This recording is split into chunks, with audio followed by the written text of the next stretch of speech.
This is a presentation of Fox Sports.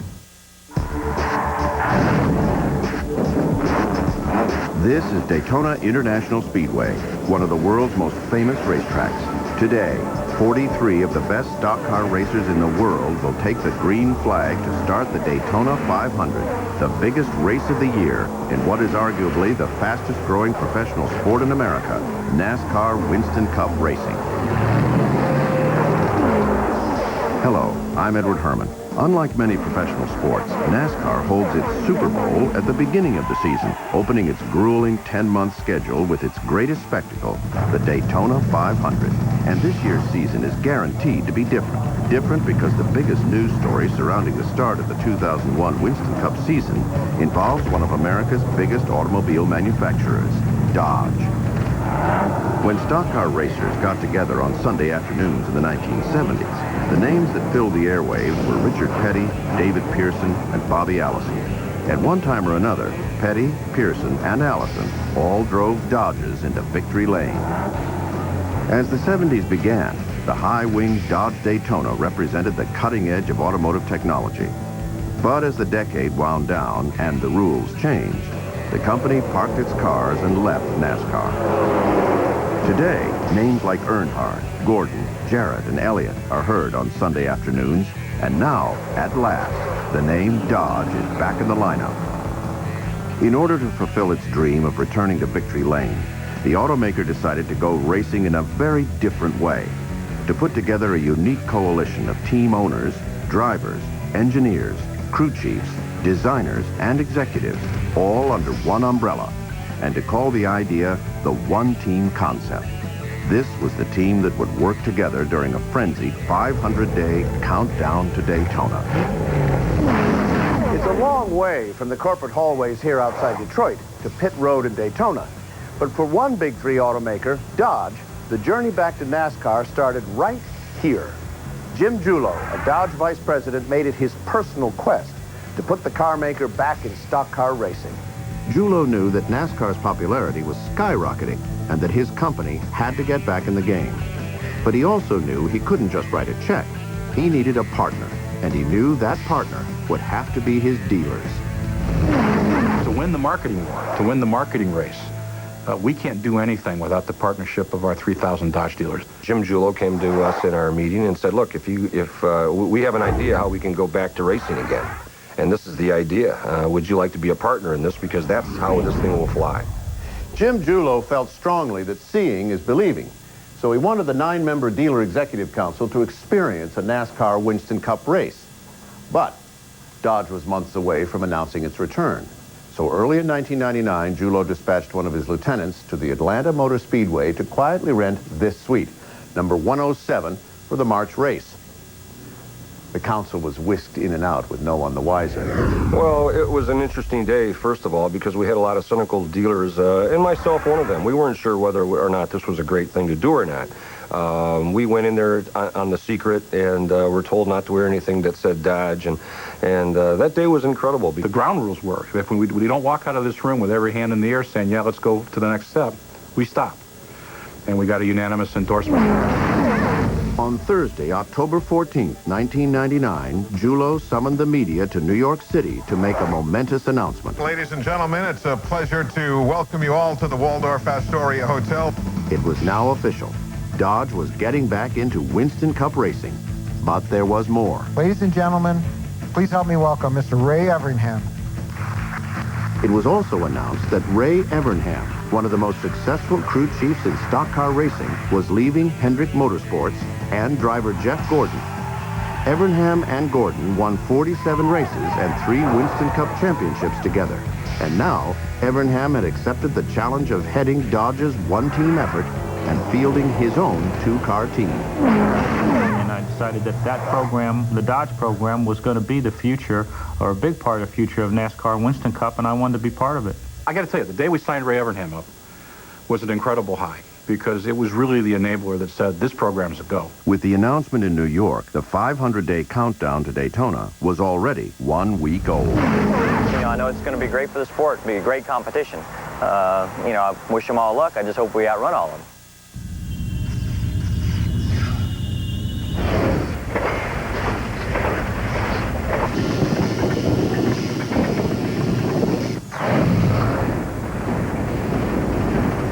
How do we control the aggressive tendencies of the world's most powerful 10-cylinder truck engine? We keep it behind bars. Now get low 0.9 financing on Dodge Ram.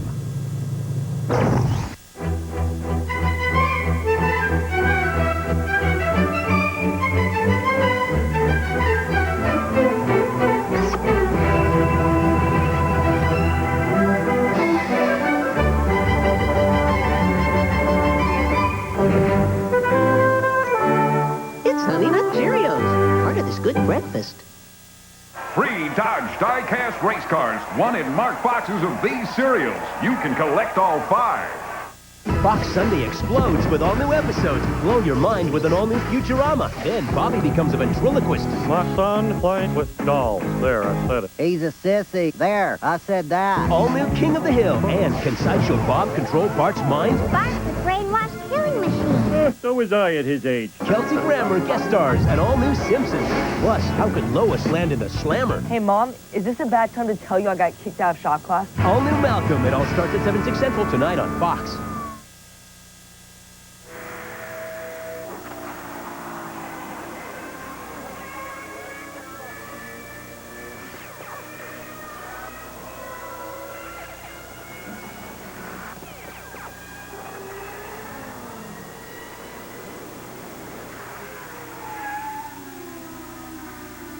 NASCAR on Fox 44, brought to you by the Automaster, Route 7 Shelburne. Experience the Automaster difference. Want machines that any operator can run? Southworth Milton has them. The all-new Cat D Series backhoe loaders, the full line of skid steers, as well as Cat's line of excavators, operate with just 2 joystick pilot controls. That's right, backhoes and skid steers with pilot controls. Easy, smooth, productive.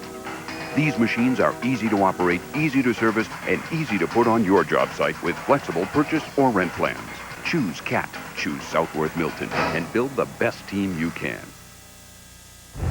Ray Evernham became one of the icons of modern stock car racing in the 1990s with the number 24 team. But in the 1960s and 70s, King Richard Petty was the man at the center of the stock car world. The man who many people credit with propelling stock car racing into the mainstream of professional sports. This is the King's office at Petty Enterprises, filled with the memorabilia collected during his amazing career, in which he won 200 races and 7 NASCAR championships, 2 of them in a Dodge. During one of those early, hectic days of the one-team effort, Petty sat behind this granite desk and presided over a momentous meeting. No press, no Dodge executives, just racers making a plan. We sat down in that meeting and, believe it or not, we pretty much laid out the groundwork for the whole Dodge program. At one point, Kurt Romberg rolled out a computer printout on which he and his father had created a timeline. So we already had those two working together, trying to sort of figure out a timeline on when do we need to start the car, what we need to do, when the tests need to be run, when the wind tunnels need to be run. So they had a great big long piece of paper here that was laid out, and it was already laid out. They reviewed the plan with Richard Petty's son, Kyle, and Ray Evernham. For us, that was a huge meeting, to be able to work with Ray, to be able to put the program together. We made a commitment that we were going to do this together and that we would continue that, and there's no way that we could have gotten everything done without that one-team concept. There was just too much to do. On December 6, 1999, successful Pontiac team owner Bill Davis was flying home from Detroit in his private plane. With an offer from Dodge to join its one-team effort, he called his wife Gail from the plane and asked her to see if Patty and Kyle Petty could join them for dinner. I consider Kyle one of my best friends, certainly in racing, and we talk a lot of stuff back and forth, and I think I just wanted to bounce some ideas off of him. I was excited to think that there was Bill 20 miles up the highway, that we were going to be working on the same project, because I think Bill's one of my best friends in racing. We probably sat there for 2 or 3 hours and talked through it and why they were doing it and should we do it and, who had the most to lose and who did it make sense for and maybe didn't make sense for. And at the time, Bill was 3rd or 4th in points. To change his focus from racing in the year 2000 to developing a Dodge for the year 2001 was a big switch for him. days after the decision was made to go back to NASCAR's Premier Series, things began to happen in every corner of this building, a sprawling technical center nestled in the rolling hills north of Detroit. This is a place where anything automotive can be created and analyzed in cyberspace. Engines are conceived and designed on computer workstations. Wind is visualized as colored waves of light swirling across a monitor. Scale model cars are put to the test in a multi-million-dollar wind tunnel. Without the millions of megabytes bouncing around inside this building, no one would have been able to even come close to meeting the 500-day deadline for designing, building, and testing a brand new race car. We went from blank paper to a complete design in 6 weeks. We had prototype parts 6 weeks after that, and we were running engines 3 weeks after that. At the Daytona 500 in February 2000, Dodge knew it had just 1 year left until its racing debut. They marked the occasion by finally confirming what everyone expected, that Petty Enterprises would field 3 cars in 2001, one of them piloted by John Andretti. We've got Dodge, we've got a lot of things going on at Petty Enterprises. There's so many things that are working that are positive. The plan was for John Andretti and Kyle Petty to be joined by Kyle's 19-year-old son, Adam, on the 3-car team. At the same time, it was announced that Bill Davis would switch his successful 2-car Pontiac operation to the one-team effort. Davis and his top people, including driver Ward Burton, had unanimously agreed to make the change. Cautiously optimistic is the best way I could say it. It's a little bit scary because there's so many unknowns, there's so many variables that we have just not been able to test. A lot of them race conditions, you know. Dave Blaney, a former World of Outlaws champion, would once again be Ward Burton's teammate. With the Evernham, Petty, and Davis teams on board, the emphasis during the early months of 2000 was on using the technology being developed in Detroit to build race cars everyone could agree on. There's a saying, to get race teams to work together is like herding cats. And we're very, very proud that we've been able to break that, and if anything, we got a different breed of cat. Early in the one-team effort, the first cars were built in a nondescript metal building that had been erected for just that purpose at Petty Enterprises in rural Level Cross, North Carolina. Team members from Evernham Motorsports, Bill Davis Racing, and the Pettys all worked unselfishly to develop the first Dodge Intrepid race cars. Once we get our initial program together, and we've got an engine that all 3 teams are satisfied with, a car that all 3 teams are satisfied with, then they'll present it to NASCAR. 1 year after the Dealer Executive Council met secretly here at the Atlanta Motor Speedway, Dodge was back, this time publicly. Ray Evernham met the media in this room and told them that one of his drivers would be Bill Elliott. Ray came to me and asked me would I do it, and I think once the reality set in, I got myself up off the floor. I said, yeah, this is a great opportunity. Elliott, who grew up in the Smoky Mountain foothills of North Georgia, is a Winston Cup veteran and as good a driver as you'll find anywhere.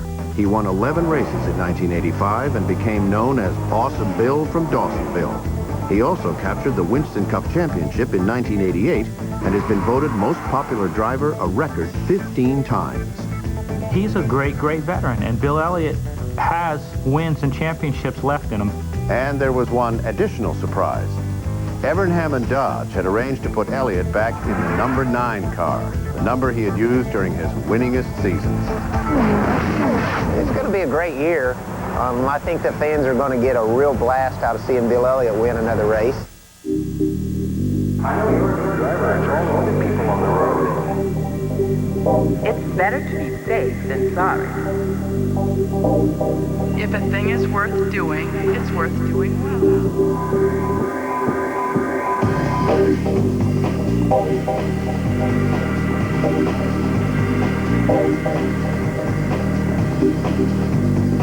Now get low 0.9 financing on the all-new Dodge Stratus.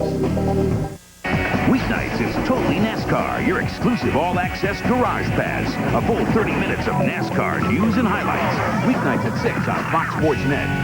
Who is the father of Scully's baby? There's something I haven't told you. The secret she shares with Mulder. I wouldn't want this to come between us. is either a miracle or a terrifying mystery. I don't believe this. The X-Files, David Duchovny returns in an all-new episode at 9/8 Central tonight on Fox.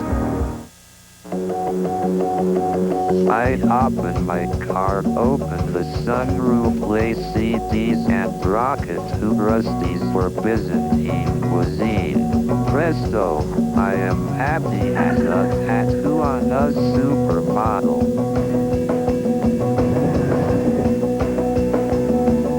This is the wild neon life.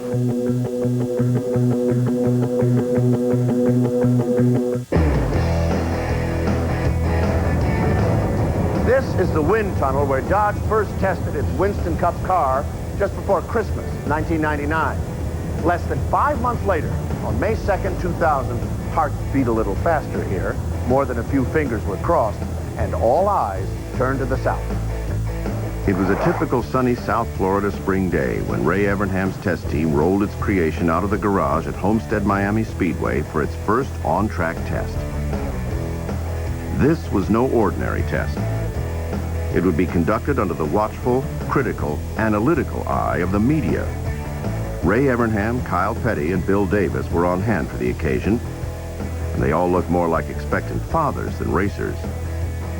But in the end, all the late nights and early mornings, all the missed holidays and lost weekends, all the skipped dinners and gobbled lunches paid off. Dodge was back. When they rolled the car out of the truck, I'm saying, okay, this is where Petty Enterprises is going to be in 20 years. Okay, it ain't a new car anymore. It's got miles on it. I'm selling it to you. But it was a lot of fun. It was a day in history. First day in 16 or 17 years that a Dodge was back on the racetrack. For that kind of a cross-section of the media to come to Homestead, Florida, and to witness a test, to me, was just amazing. The month of May 2000 was a busy one. The first test of the Intrepid RT was a success. And at the end of the month here at Lowe's Motor Speedway in Charlotte, Dodge would make another major announcement. Things were going exactly as planned. And then disaster struck. The youngest driver in the first family of NASCAR racing was killed today. On May 12th, just 10 days after Kyle Petty drove the first new Dodge at Homestead, his son Adam was killed in a racing accident. No one ever met Adam Petty, I don't think, that didn't just love him. You know, he was such a neat kid and had such a wonderful, warm, genuine personality and such a great future as a racer. I would like to be able to turn back the hands of time and start all over again. That's not going to happen, but, you know, I think just being a part of this close-knit family was good at this point in time, good for all of us, and it helped us through all of it. 2 weeks later, Ray Evernham stood in Victory Lane at Charlotte and asked the gathered media to observe a moment of silence for a fallen teammate. Then, Evernham cleared his throat and announced the signing of 19-year-old Casey Atwood to join Bill Elliott on the two-car Evernham Motorsports team. I wanted two drivers who were complete opposites. I didn't want any conflict inside the team, so I've got a veteran and I've got a youngster. With a new car and everything and new people, younger people, it's going to take, maybe a year, but, I think in the future we're going to be hard to deal with, and then we're going to win some races and hopefully in the future win some championships. Later, Petty Enterprises announced that Buckshot Jones, an up-and-coming Busch Series driver, would pilot its third car in 2001. 2 weeks after the Charlotte race at Michigan International Speedway, it was announced that Melling Racing would switch its one-car operation to Dodge in 2001, with driver Stacy Compton at the wheel. We're a single-car operation, but being involved with Dodge, I think, is going to make us a multi-car team once again. If we're struggling, hopefully we can go to Ray and say, what do you guys got under your car? Or we can go to Bill Davis, or we can go to the Pettys or whoever. By mid-July 2000, most of the Dodge teams were already on board, so the focus was squarely on the one-team effort. Never was that more apparent than when the Evernham and Petty teams traveled to Kentucky Speedway, a state-of-the-art mile-and-a-half superspeedway near Cincinnati. The object of this test was not pure speed and horsepower, but development of the Intrepid body and chassis combination. Ray Evernham, an acknowledged master of this black art, presided over the operation, while the Detroit Brain Trust and crews from both teams mingled in the garages. They huddled around computers, assessed the data, and swapped ideas. And at the center of it all was Bill Elliott, the veteran driver who could tell Evernham how the car handled, and share advice with Casey Atwood and Stacy Compton. This was the one-team concept in action. By this point in the one-team effort, no matter where they went, the man in the spotlight was Ray Evernham. And Evernham knew that the organization he was building represented the biggest challenge of his career. I've got a ways to go as a car owner. I had to work real hard in this business to become a good crew chief, and I can see that I'm going to have to work equally as hard to become a car owner, because a car owner's responsibilities are different. With the one-team effort beginning to build momentum, executives here in Michigan decided once again to be different. So they threw a wild card into the mix, a wild card named Chip Ganassi. Ganassi is a former open-wheel racer who found his real niche after he left the driver's seat. As an owner, his drivers won 4 straight kart championships from 1996 through 1999. And in May 2000, his team won the world-famous Indianapolis 500. Chip Ganassi was at the absolute pinnacle of his game. But Ganassi was also ready for something different. And when Winston Cup owner Felix Sabates offered to sell Ganassi majority ownership of his 2-car team, Chip said yes. And when another offer came to campaign Intrepids in 2001, he said yes again. All I want to do is gain the respect of the competitors around the paddock and, you know, go out on the weekends and put on a show that we can be proud of. Ganassi inherited a veteran driver in Sterling Marlin, a master of superspeedway racing, who won back-to-back Daytona 500s in 1994 and 95. Well, Chip, you know, he's been racing a long time. He used to drive race cars. He's a racer, and that's all I've ever done. My dad raced, and, you know, he's got the desire to want to win. I got the desire to want to win, and I think we'll have the tools to do it with. Later, Ganassi announced that his second driver would be rookie Jason Leffler, a 24-year-old former sprint car racer. With Ganassi on board, there were now 10 cars on deck for Daytona.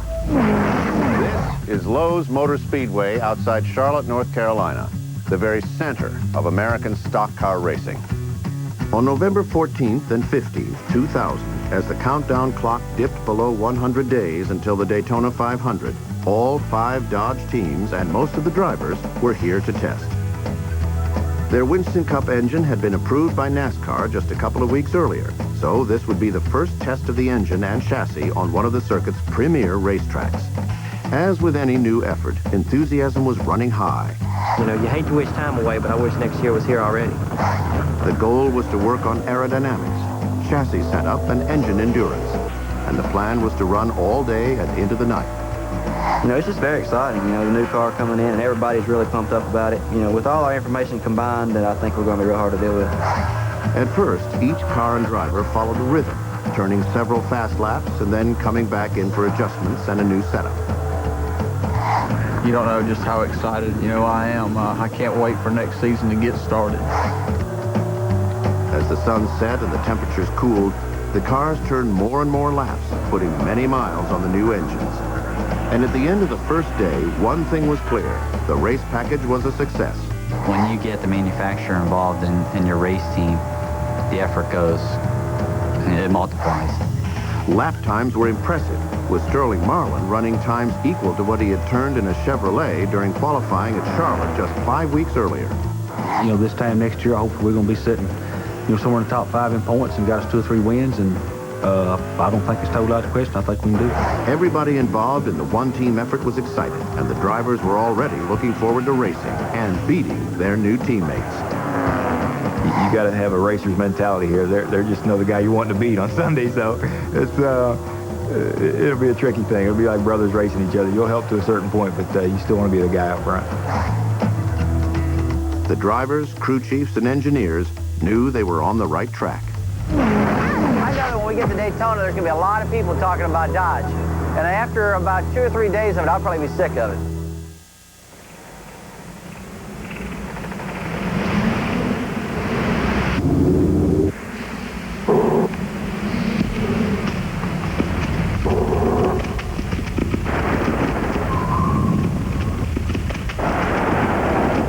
The new crop of vehicles from Dodge includes one really bad apple.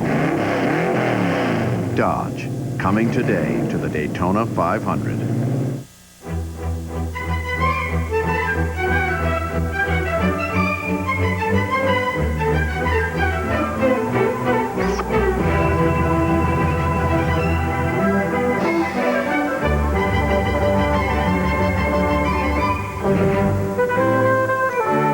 It's Honey Nut Cheerios, part of this good breakfast.